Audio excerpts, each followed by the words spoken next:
할렐루야, 다 함께 성경 암송하심으로 새벽 기도회 시작하겠습니다. 그들이 사도의 가르침을 받아 서로 교제하고 떡을 떼며 오로지 기도하기를 힘쓰니라. 날마다 마음을 같이하여 성전에 모이기를 힘쓰고 집에서 떡을 떼며 기쁨과 순전한 마음으로 음식을 먹고 하나님을 찬미하며 또 온 백성에게 칭송을 받으니 주께서 구원받는 사람을 날마다 더하게 하시니라. 아멘.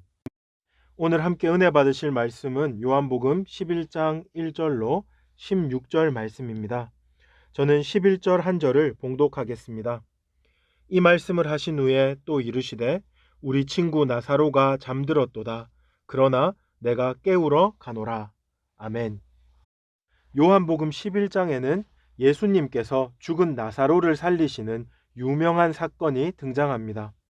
복음서 전체에서 예수님이 죽은 사람을 살리신 일은 여러 번 있었는데요.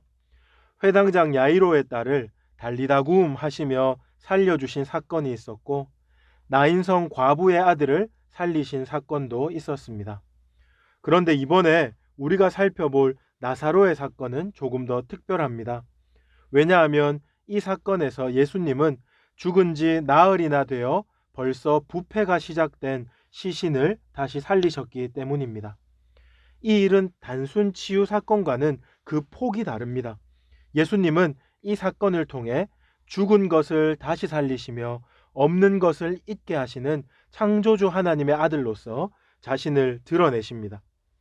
이 새벽에 저는 이 사건을 기록한 사도 요한의 시선을 따라가면서 본문을 차근차근 함께 살펴보기를 원합니다. 먼저 1절과 2절에서 나사로에 대한 소개가 나옵니다. 1절에 보시면 나사로는 베다니 출신입니다. 그리고 2절에서는 그가 마리아와 그 자매 마르다의 오라버니라고 소개합니다. 여기서 우리는 요한이 지금 나사로를 소개하면서 정작 초점은 마리아에게 더 맞추고 있다는 것을 알 수 있습니다. 왜냐하면 2절에서 언급하는 것처럼 마리아는 얼마 뒤 예수님께 향유를 붓고 머리털로 그 발을 닦는 아주 상징적인 행동을 하게 될 여인이기 때문입니다. 마리아가 그렇게 한 것은 바로 예수님의 죽으심을 준비했던 것인데요. 요한복음 12장 7절에서 예수님은 이러한 마리아의 행동에 대해서 그를 가만두어 나의 장래할 날을 위하여 그것을 간직하게 하라 라고 말씀하셨습니다. 이러한 사실을 토대로 많은 신학자들은 요한이 이 나사로 사건에서 마리아를 먼저 주목하는 특별한 이유가 있는데, 그것은 나사로의 죽음과 부활 사건이 예수님의 죽으심과 부활을 예표하는 기능을 한다고 말합니다. 이것에 대해서는 계속 말씀을 보면서 더 자세하게 살펴보도록 하겠습니다. 이제 3절로 넘어가 보시면 나사로가 병이 들자 그 누이들이 사람을 예수님께 보내어 나사로의 병든 소식을 알립니다. 그리고 그 소식을 들은 예수님은 4절과 같이 대답하십니다. 예수께서 들으시고 이르시되 이 병은 죽을 병이 아니라 하나님의 영광을 위함이요 하나님의 아들이 이로 말미암아 영광을 받게 하려 함이라 하시더라. 이 말씀은 언뜻 보면 나사로가 죽지 않을 것이라고 말씀하는 것 같습니다. 하지만 예수님의 말씀은 그런 뜻이 아닙니다. 나사로는 죽겠지만 예수님께서 그를 다시 살리실 것이고 이 일을 통하여 하나님과 하나님의 아들이신 예수님의 영광이 온전히 드러날 것을 말씀하시고 계신 것입니다.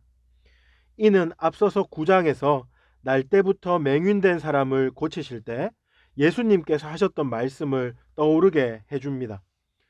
그 사람이 맹인된 것이 누구의 죄 때문인지 제자들은 묻습니다. 그때 예수님은 이 사람이나 그 부모의 죄로 인한 것이 아니라 그에게 하나님이 하시는 일을 나타내고자 하심이라 라고 대답하셨습니다. 그러고는 그 맹인을 고치심으로 예수님의 빛 되심을 보여주셨습니다. 이 나사로 사건도 마찬가지입니다. 지금 예수님은 죽은 나사로를 다시 살리심으로 인간의 생사화복을 주장하시는 하나님의 능력, 그리고 예수님 자신이 하나님의 아들로서 그 능력을 가지고 계신다는 사실을 보여주고 계십니다. 계속 본문을 보시면요. 6절에서 예수님은 나사로의 와병 소식을 듣고도 그에게 바로 가시지 않습니다. 며칠을 더 지체하십니까? 이틀을 더 지체하십니다. 지금 예수님이 계신 요단 동편에서 베다니까지 거의 나흘이 걸리는 거리인데 이틀을 지체하셨다는 것은 나사로의 죽음을 기다리셨다는 것으로밖에 해석할 수가 없습니다. 어떻게 보면 예수님은 지금 하나님의 아들로서 자신의 영광을 드러내시기 위해 다른 사람들의 슬픔 따위는 아랑곳하지 않는 아주 냉철한 모습을 보여주고 계신 것 같습니다. 이런 예수님의 모습을 보면서 어떤 사람은 사람이 아파서 죽어가는데 나 몰라라 하시면서 죽기를 기다린다니 너무한 것 아닌가? 라고 반응할 수도 있겠습니다. 그러나 우리는 예수님의 하나님 되심을 인정하면서 이 말씀을 읽어야 합니다. 예수님은 신적인 능력으로 장래에 일어날 모든 일을 이미 알고 계셨습니다. 나사로가 죽었지만 다시 살아날 것과 그 살아남으로 말미암아 어떤 일이 일어날 것을 알고 계셨습니다. 예수님은 자신이 그곳에 이틀간 더 지체하시는 것이 제자들과 그곳에 있는 모든 이의 믿음에 도움이 될 것을 확신하시고 그렇게 하셨던 것입니다. 그래서 15절과 같이 말씀하시는데요. 15절 보십시오. 내가 거기 있지 아니한 것을 너희를 위하여 기뻐하노니 이는 너희로 믿게 하려 함이라. 이제 이틀이 지난 후에 예수님은 신적인 능력으로 나사로가 죽었음을 아셨습니다. 그리고 이제 그 나사로를 살리러 가자고 제자들에게 말씀하십니다. 11절을 보십시오. 거기서 예수님은 우리 친구 나사로가 잠들었도다. 그러나 내가 깨우러 가노라 라고 말씀하십니다.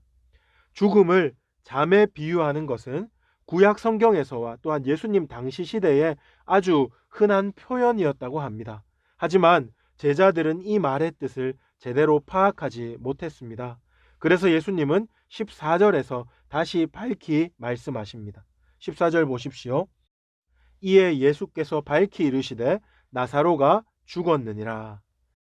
앞서서도 말씀드렸지만 이 사건은 죽은 나사로를 살리심으로 예수님이 하나님의 아들 되신 것을 드러내는 그러한 사건인 동시에 앞으로 있을 예수님의 죽으심과 부활을 예표하는 사건이기도 합니다. 그러나 제자들은 이 사건이 의미하는 바를 전혀 알지 못했습니다. 그들의 무지를 대변하듯이 도마는 16절 하반절에서 우리도 주와 함께 죽으러 가자라는 엉뚱한 소리를 합니다. 이 말은 당시의 맥락과 상황을 파악하지 못한 도마의 엉뚱한 말입니다. 하지만 예수님의 죽음과 부활에 대해 이미 알고 있는 오늘날 우리에게는 이 말이 조금 다른 느낌으로 들리기도 합니다. 예수님은 죽은 나사로를 다시 살리시려고 자신의 죽음을 감수하시면서 유대 지방으로 다시 들어가셨습니다. 죽은 자를 살리려고 자신의 죽음을 감수하시는 이러한 예수님의 모습을 통해 우리는 메시아로서 주님께서 감당하셔야 했던 사역이 무엇인지를 발견하게 됩니다. 예수님은 메시아로서 허물과 죄로 인해 죽었던 우리를 살리시기 위해 친히 십자가에서 죽으셨습니다. 영적으로 죽어있는 자신의 백성을 살리기 위해 자신의 생명을 내어주셨고 이로 말미암아서 우리가 사망에서 생명으로 옮겨졌습니다. 결과적으로 우리도 주와 함께 죽으러 가자라고 했던 도마는 예수님과 함께 죽지 않았지만 예수님은 십자가에서 죽으셨고 그 죽음으로 인해 모든 인류의 소망의 빛이 비치게 된 것입니다. 이제 말씀을 마무리하겠습니다. 오늘 말씀을 통해서 우리는 무엇을 생각할 수 있겠습니까? 예수님이 죽은 나사로를 살리신 이 놀라운 기적은 단순히 나는 죽은 자도 살릴 수 있다는 식의 능력 과시용이 아닙니다. 예수님은 이 일을 통해 하나님의 영광을 드러내시고 자신의 제자들을 포함한 많은 사람들이 믿음의 자리로 나오기를 원하셨습니다. 또한 그분은 이 사건을 통하여 자신이 메시아 곧 죽으심으로 죽은 자들을 살리는 하나님의 아들이심을 분명히 보여주고 계십니다. 예수님의 이러한 크신 영광과 풍성한 사랑 그리고 놀라운 구원의 은혜는 정말로 말할 수 없이 감사한 것입니다. 이 새벽에 우리는 죄인을 구속하기 위해 십자가에서 죽으신 그 주님의 사랑과 은혜를 더 깊이 묵상하고 더 큰 감사로 나아갈 수 있기를 바랍니다. 그리하여서 예수님을 우리의 삶 속에서 더 뜨겁게 경험하고 사랑하고 더 가까이 순종하는 우리 모두가 되기를 주님의 이름으로 축복합니다. 우리 들었던 말씀 기억하면서 세 가지 기도 제목으로 기도하십시다. 먼저 우리의 구주 되신 예수님의 크신 영광과 풍성한 사랑, 그리고 놀라운 구원의 은혜를 더 깊이 묵상하게 하옵소서. 예수님을 더 뜨겁게 사랑하고 더 가까이 따르는 성도가 되게 하여 주시옵소서. 두 번째로, 내일은 주일입니다.